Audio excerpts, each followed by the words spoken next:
Welcome everybody, it's Rev. We are continuing our book review of Road of the King by Patrick Hoban. As a reminder, if you aren't subscribed, doing so is helpful. Chapter 5, The Mental Game. These later chapters seem to be getting quite a bit longer, so I'm going to try to, there's going to be a decent amount of stuff that I can't go into great detail about, otherwise I'd literally just be reading you the book. But this is the mental game, and I jotted down some notes and have the book in front of me, and I'm just going to thumb through it and review kind of what the topics are and some of the stuff that jumped out. The mental game. So the first portion is called gauging the opponent, and this is really more or less just understanding how good or bad you expect your opponent to be. Um, and Patrick goes into, in my opinion, too many differentiators on like the level. So he says there are multiple levels. There's below average, average, slightly above average, highly above average, and legends. I don't think you need to get that nitty gritty about it. I mean, I think if even if you just did three, which is kind of a poor player, an average player, and an above average player, you're going to get what you need to get out of it. But what I think is helpful is he kind of has like a checklist for each one, and you'll kind of get the gist of what he's looking at. So I'll just read the checklist for legends, aka the best players, and then you can kind of just take the opposite of that and you know see what bad players would be. But the legend checklist was a highly capable opponent, um, capable of understanding who's the beatdown, knows their role within the game, has an established testing circle as the primary way of testing. This player defines the metagame. They are willing to play non-meta based on well-developed theory. Successful attempts are typically incorporated into the meta immediately. Lots of tournament experience at all levels. Has a plethora of premier event tops and more than one. Is a household name. Has a heavy influence on the metagame. Can influence the global metagame by performing well at a regional. Plays their cards based on what you have. Demonstrates a mastery of when to play a card, holding it until the perfect time, holding them until they're necessary and dropping them when it's appropriate. Has an exceptional ability to read cards, catches misinformation, and uses it against the opponent. Is a master manipulator and a persuasive genius. Fully understands game mechanics and is proficient in rulings. Self-aware of their skills, confident, travels to almost every premier event during their prime, and regularly attends locals, regionals, and premier events in their area. And then I guess there's, a small section on the exceptions to that rule where they're kind of like one-hit wonders, where they might have a household name, but they kind of just, got lucky with like a big win, and he goes into that. Next, which I think is also kind of important, is um, the skill level frequency, as he calls it, which is, there's the whatever it was, like 6 different levels of skill, and the most frequent one that you're going to see is the average player. So it's typically best to just prep for the average player as opposed to, you know, the scrubs or, the rare legend, as he calls it. And he goes into tactics for gauging skill. A few of those things being, um, even before the match, like asking, oh, where did you travel from? And, if they say they traveled from several states away, they're probably a far more serious player that says, "Oh, I didn't have to travel. I live 20 minutes away," or something like that. And then he kind of goes into, that can give you false reads, but most of the time, at least, it like if you're playing against somebody that's like traveling for events and takes it that seriously, they're probably better. They're going to have all the best cards. They're going to, spend a lot of money on this game, which probably means they spend a lot of time on this game. Yada yada yada.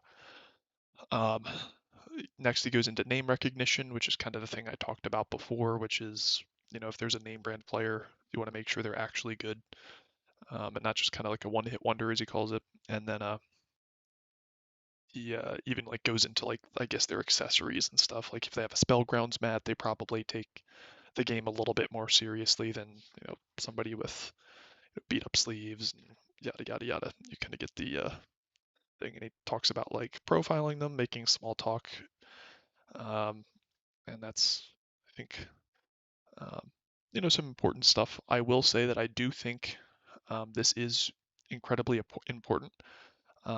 It's less easy to do, of course, online, but um, it's better to know, like, even if there's like a rulings dispute, like whether or not you think your opponent is good or not, because there are so many times in a game where it's like, if my opponent is good, they're going to have a reversal for this big push I have, or they're going to be holding this, or I know they would set the proper card. Um, and then, if they're bad, like I can't expect them to make the right play. And like in Yu-Gi-Oh, there are a lot of times where, just due to the random nature of the game, like you will have opponents that beat you because they made the wrong play. That's just like part of the game. So I think it's like a very important point to at least kind of understand how good or bad your opponent is and what to expect or not to expect out of them, in terms of making the right play. There's like the War League joke that there was like somebody that like had a huge field and like set spy and then also like set it behind torrential, and it's like there's usually not a reason to do that, but it like paid off for him and he won the game because of it. And it's like, oh, like I guess that's how it goes sometimes. Um, all right, next.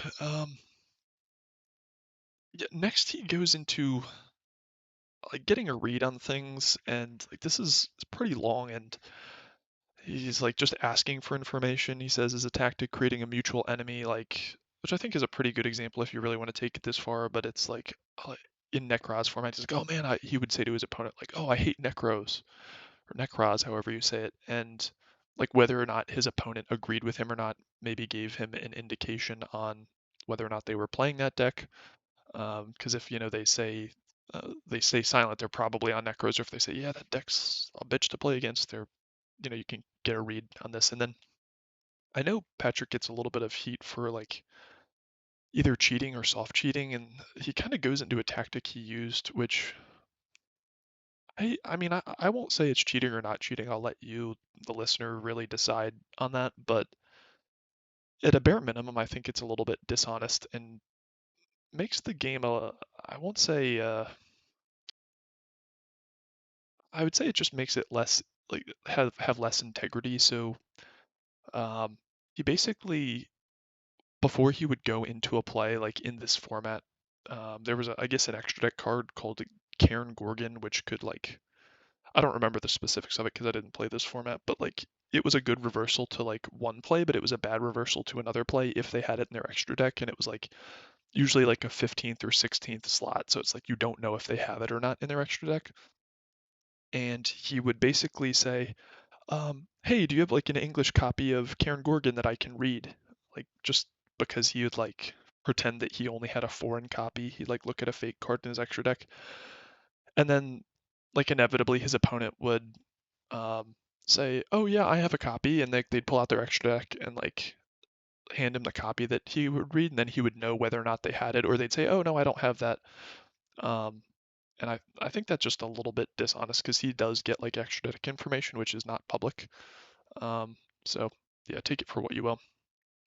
Um, and then another thing, again, like it seems like he's doing a lot of different things consistently for like very small incremental advantage, which is good, if you really want to win a tournament. And he gave an example of like if he was playing Necros, a card that stopped them like in their tracks, or I guess it was probably a main deck card at the time, was Vanity's Emptiness, and he would ask like all of his opponents whether or not they were on Necros or not. Like, hey, do you want to side out Vanity's Emptiness? And the other deck, Cleafort, um, like wasn't hurt at all, I guess, or as much by Vanity's Emptiness.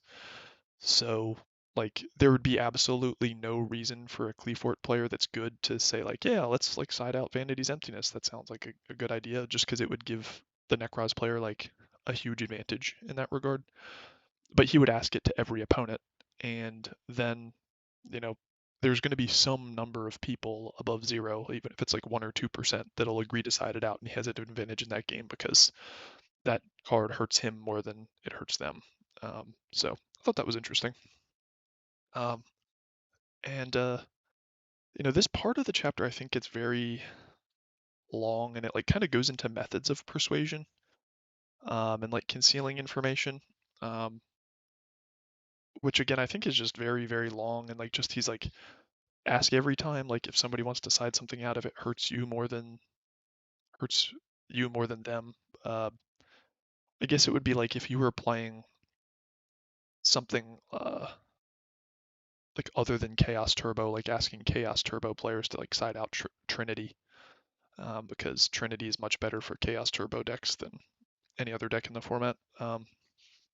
But I'm not gonna like there's like I don't know 15 pages here of like looking for signals, like framing questions, and I think it's good like if you are very talkative. I'm quite quiet in my duels, so I conceal information very well, and I think there's something to be said about that. Like I never give a tell on like if my hand's good or bad, um, but like when I play against other players, they'll like very frequently be like, "Oh, can I draw a monster?" Like, "Oh, this hand is bad," and like I would just recommend to like never say anything.